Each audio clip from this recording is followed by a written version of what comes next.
అంతా మన మంచిగా లేండి, పదండి. రండి కూర్చోండి. దయచేయండి బాబు, కూర్చోండి.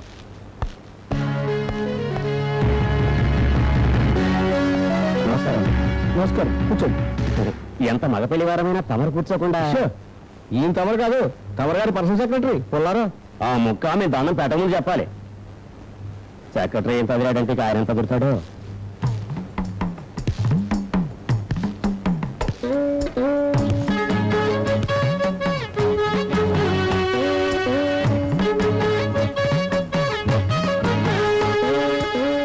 నమస్కారం. కారం కారం కూకోండి కూకోండి. ఈ కారం గారు ఎవరు? ఆయన ఎవరు అనుకుంటున్నారు? పెళ్లి కూతురు తండ్రి గారు. మీరు అనుకుంటున్న తమరు గారు గంగరాజు గారు. గంగరాజు గారా? మరి ఆ నిక్కరు అది ఏం నిక్కరేసుకోకూడదండి. సపోజ్ ఏసీ ఎందుకు వేసుకుంటాం? కూలింగ్ కోసం. దాని కూలింగ్ దాంది, దీని కూలింగ్ తింది. కూకోండి కూకోండి. అయ్యా, గంగరాజు గారి పద్ధతులే వేరు. ఆయన బహు కష్టజీవి. పలక పట్టుకునే వయసులో ఆయన గోచి పెట్టుకుని శివశివ నా నోడుతూనే అనకూడదు గారండి, ఆ బోధుల్లోనూ బొక్కల్లోనూ నత్తల్ని పీతల్ని పట్టుకునేవారు. ఉన్నట్టుండి ఏం పుట్టిందో ఏమిటో మహానుభావుడికి. ఒక రోజున అడుగు అలా చూడండి, ఆ గ్యాలం బొంగా పట్టుకుని అంబాజీపేట నుండి బయలుదేరి టిక్కెట్ లేకుండా దొంగల బండి ఎక్కి విశాఖపట్నం చేరి సముద్రాన్ని నమ్ముకున్నారు. అదిగో అక్కడి నుంచి తిరిగిందండి మా హర్దశ. అంతే. ప్రస్తుతం 60 మరబొట్లు, ఓ జత ఐస్ కుట్లు, ఓ పరక ఇళ్ల స్థలాలు, పుంజీడు మేడలు ఉన్నాయి. నా బ్యాక్గ్రౌండ్ చెప్పావు సరే, ఆడ పెంట గ్రౌండ్ ఏంటో చెప్పు. వస్తున్నా. అయ్యా, ఈయన ఇప్పుడు తుమ్మలా? తుమ్ము వచ్చినప్పుడు తుమ్మకపోతే దగ్గు వచ్చినప్పుడు తుమ్ముతాడా? అది కాదండి, శుభమా అని. లేదు, ఇంటర్వెల్ లేదు, జలుబు చేసింది తుమ్మాడు. నువ్వు గారే పోయా. అంతే అంతే.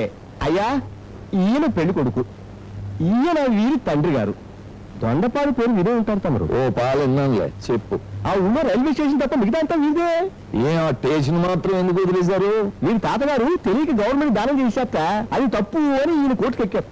కేసు కొట్టేస్తే హైకోర్టుకని బయలుదేరారు. భారీగా చచ్చిపోవాలని తెలిసి వెనక్కి వచ్చారు. అలాగా అయితే పెళ్లి కొడుకు గారి తల్లి అవుట్ అనమాట. మా అమ్మ చదువులకు నవ్వుగా ఉందా? నవ్వు చూసి మీరే ఫీల్ అయిపోకండి, అది టీవీ నవ్వు. టీవీ నవ్వా? మరే మా వాడు ఫ్లాష్ బ్యాక్ లో టీవీలో వార్తలు చదివేవాడు.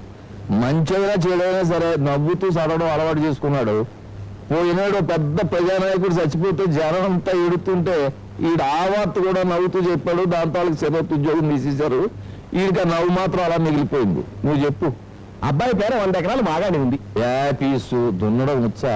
అబ్బాయి ఎందుకు కష్టపడుతున్నాడండి? 10 ట్రాక్టర్లు ఉన్నాయి. ఇంకా యాపీసు తోలడం వచ్చా? తోలవలసిన కర్మ మాత్రం ఏమిటండి? 10 మంది డ్రైవర్లు ఉన్నారు. పోతే ఎవరు? నువ్వు కాదులే డ్రైవర్లు. ఐసి నువ్వు ప్రొసీడ్ అయిపోయా. ఆవులైతేనే గేదెలైతేనే పాలిచ్చే ఓ అర్థమైన పదహారాలు ఉంటాయి. సరే, యాపీసు పాలు పితకడం వచ్చా? పితకవలసిన కర్మ అతగేం పట్టిందండి? జవాజెట్టి లాంటి పాలేరులు ఉన్నారు. సరే, ఇంకా యాపీసు అబ్బాయి గారు కాపురం ఏమైనా చేస్తారా? కాపురం చేయవలసిన కర్మ అబ్బాయి గారికి ఏం పట్టిందండి? 10 మంది డ్రైవర్లు, 20 మంది పాలేరులు, అవసరమైతే 50 మంది కూలీలు పెడతారు. దేనికి? అదే క్షమించాలి. మీరేదో అడిగేశారు, నేనేదో చెప్పేశాను. కాపురం మాత్రం అబ్బాయి గారే చేస్తారు. అయితే అబ్బాయి కాపురం తప్ప ఇంకే పని చేయలేడనమాట. వేరే పని చేయాల్సిన కర్మ నాకేంటి? పిల్లాన్ని పోషించవలసిన కర్మ. దానికి అబ్బాయి గారికి లోటు ఏమిటండి? ఎడాపెడా బోల్డ్ డబ్బు. రేపు అది పోతే ఎందుకు పోతుంది? డబ్బు గనక. సపోజ్ రేపు హైకోర్టుకి వెళ్ళాడే అనుకో, అక్కడ కేసు ఫెయిల్యూర్ అయిపోతే దొండపాడులో బెండకాయ ముక్క కూడా మిగలదు. అప్పుడు మా అమ్మాయి ఏం చేయాలా? రైల్ స్టేషన్ లో తెల్లగచ్చు మీద నల్ల తప్పటి పరుచుకుని ఎల్లగతలో పడుకోవాలా. ఇలాంటి అదవ సంబంధాలు ఎప్పుడూ తీసుకురాకు. తాత ముత్తాతల నాడు ప్రాపర్టీలు చూపించి పోజులు కొట్టే ఈ హడవాళ్ళుడు కాదు నాకు కావాల్సింది. రెక్కల కష్టంతో ముప్పొద్దుల మా అమ్మాయికి మొద్దట్టేవాడు కావాలి. ఆడు పేదోడైనా నాకు పర్లేదు.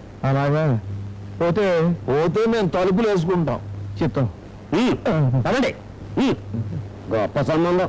సెక్రటరీ నెక్స్టారు రంభం ఎక్కడా?